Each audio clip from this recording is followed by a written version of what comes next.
उत्तराखंड राज्य का सबसे खूबसूरत जिला टिहरी गढ़वाल। दोस्तों, आप सब लोग जानते हैं टिहरी गढ़वाल के बारे में और यह हमेशा सुर्खियों में रहा है। जैसे आपको पता होगा, जब पुरानी टिहरी जलमग्न हो गई थी तो उस समय भी यह सुर्खियों में रहा है। चाहे हम बात कर लें टिहरी डैम की तो उस समय भी यह सुर्खियों में रहा है, या हम बात कर लें डोगरा चांटी पुल की, या हम बात कर लें सिरदेव सुमन की। ऐसी कई बातें हैं जिस कारण से टिहरी हमेशा सुर्खियों में बना रहता है। तो दोस्तों, आज हम इतिहास के उन पन्नों को टटोलेंगे जिनमें राजा महाराजाओं के बारे में जिक्र किया गया है और टिहरी रियासत के बारे में जिक्र किया गया है। तो दोस्तों, टिहरी रियासत के एक ऐसे राजा जिन्होंने एक अपने नाम पर नगर बसाया और एक महल बनाया जो कि 144 साल पुराना है। दोस्तों, तो आज हम उसी महल को देखने के लिए जा रहे हैं और देखेंगे कि वह महल किस स्थिति में है और कहाँ पर है। तो वीडियो काफ़ी नॉलेजफुल होने वाली है, तो वीडियो को आप अंत तक देखें। हेलो दोस्तों, नमस्कार। आप सब कैसे हो? आई होप आप सब मस्त होंगे और इसी कामना के साथ हम आज का ब्लॉग शुरू कर रहे हैं। और दोस्तों, आपको पता ही है कि आज हम जा रहे हैं राजा के ऐसे महल को देखने के लिए जिसके लिए आप भी लालायित हो उठेंगे। और तो बने रहिए हमारे चैनल के साथ नेचर ए राज, और हम मिलते हैं राजा के महल में। बारिशें आ गई और चली भी गई, कोई दिल में सिवा तेरे आया नहीं। जब भी सजदा किया नाम तेरा लिया, भूल जाना तुझे हमको आया नहीं। दिल तो है पर जाने क्यों धड़का ही नहीं है कब से। ये दुआ है मेरी रब से। तो दोस्तों, हम पहुंच चुके हैं राजा के महल के बहुत ही करीब। आप देख सकते हैं मेरे पीछे राजा के महल का खूबसूरत। मेरी आशिकी पसंद आए, मेरी आशिकी पसंद आए।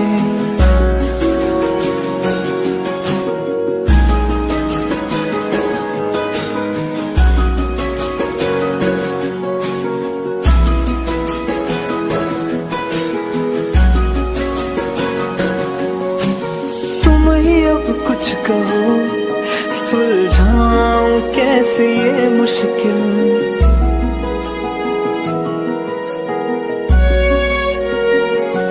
हाँ, तुम ही अब कुछ कहो, सुलझाऊं कैसे ये मुश्किल।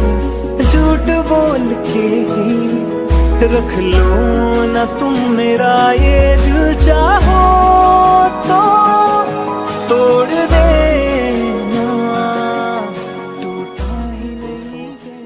आप देख सकते हैं राजा का महल, और यह महल का मेन गेट है जहां से राजा अपने सैनिकों के लिए संबोधित करता था। और आप देख सकते हैं यहां पर राजा के जो सैनिक हुआ करते थे वो यहां पर अपनी एक्टिविटी करते थे। यहां पे बहुत ही प्यारा ग्राउंड है और चारों तरफ आप देख सकते हैं बहुत ही प्यारा, बहुत ही खूबसूरत व्यू और देवदार के वृक्ष आप देख सकते हैं। बहुत ही खूबसूरत नज़ारा। कैसे खुद को मैं संभालूं तू बता।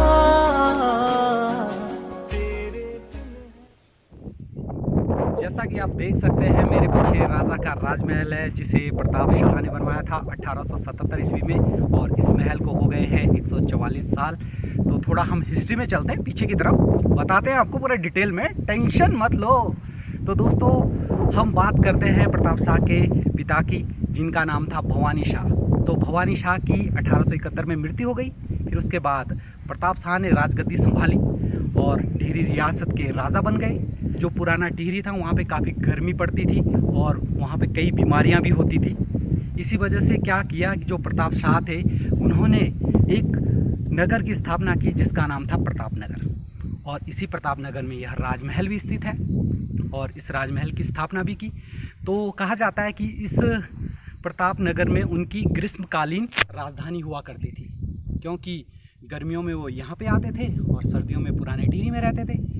तो एक और इंटरेस्टिंग आपको बात बताता हूँ।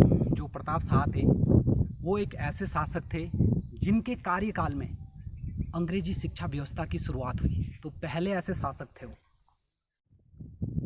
दोस्तों, कहा जाता है कि प्रताप शाह की 3 महारानियां थी और ये जो खंडहर आप देख रहे हैं, कहा यह भी जाता है कि यह एक स्नान गृह था जहां पर महारानियां स्नान करती थी। लेकिन आज की स्थिति में यह बहुत ही ज़्यादा खंडहर और जर्जर अवस्था में है। कुछ ही अवशेष मात्र बचे हैं। दोस्तों, जैसा कि आप देख सकते हैं, इस वक्त मैं महल के बाहर बैठा हूं और ठंडी ठंडी हवा का आनंद ले रहा हूं। दोस्तों, सबसे अच्छी बात मुझे यहाँ पे ये लगी कि यहाँ का जो क्लाइमेट, यहाँ का जो एटमॉस्फेयर है, बहुत ही खूबसूरत, बहुत ही शानदार है। और यहाँ से चारों तरफ का जो नज़ारा है वो देखने लायक है। और अगर आपको भी कभी मौका मिलता है तो प्रतापनगर आप ज़रूर आएँ, क्योंकि बहुत ही अच्छे जगह पे लोकेटेड है और मुझे तो बहुत मज़ा आ रहा है। यह देहरादून से मात्र 180 किलोमीटर की दूरी पर स्थित है और टिहरी से 80 किलोमीटर और उत्तरकाशी से 72 किलोमीटर की दूरी पर स्थित है। और दोस्तों, यह इस समुद्र तल से इसकी हाइट 2200 मीटर है।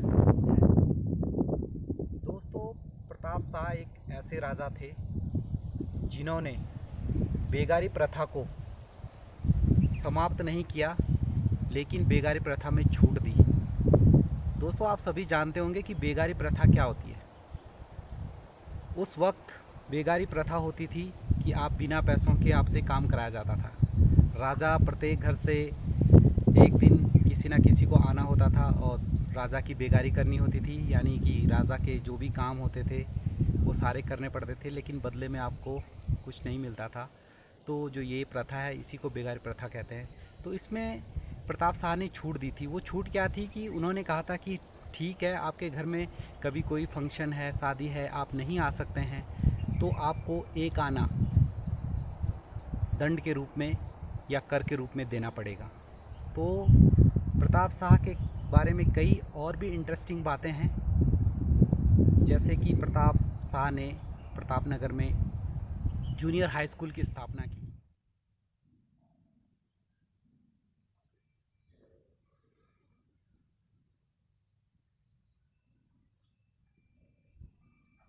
तो दोस्तों, आप देख सकते हैं इस वक्त मैं हूँ महल के अंदर और आप देख सकते हैं महल के अंदर का नज़ारा काफ़ी जर्जर अवस्था में है। बहुत ही स्थिति बहुत ही ख़राब है, जैसे कि आपको दिखाई दे रहा होगा, आप देख सकते हैं।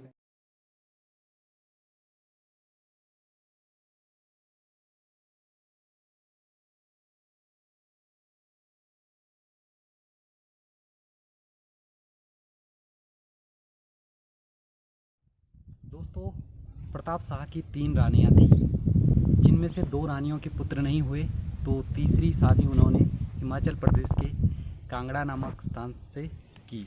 तो दोस्तों, आप मेरे पीछे देख सकते हैं, यहीं पर वो रानियां रहा करती थी और यही वो महल है जहां पर रानियां रहती थी। तो दोस्तों, वीडियो कैसा लगा? अगर वीडियो पसंद आया तो प्लीज़ लाइक, कमेंट और शेयर ज़रूर करना, क्योंकि इसी तरह की हम कई इंटरेस्टिंग वीडियो आपके सामने लेके आते रहेंगे। और दोस्तों, सुरक्षित रहिए, स्वस्थ रहिए और अपना खूब सा ख्याल रखिए। धन्यवाद।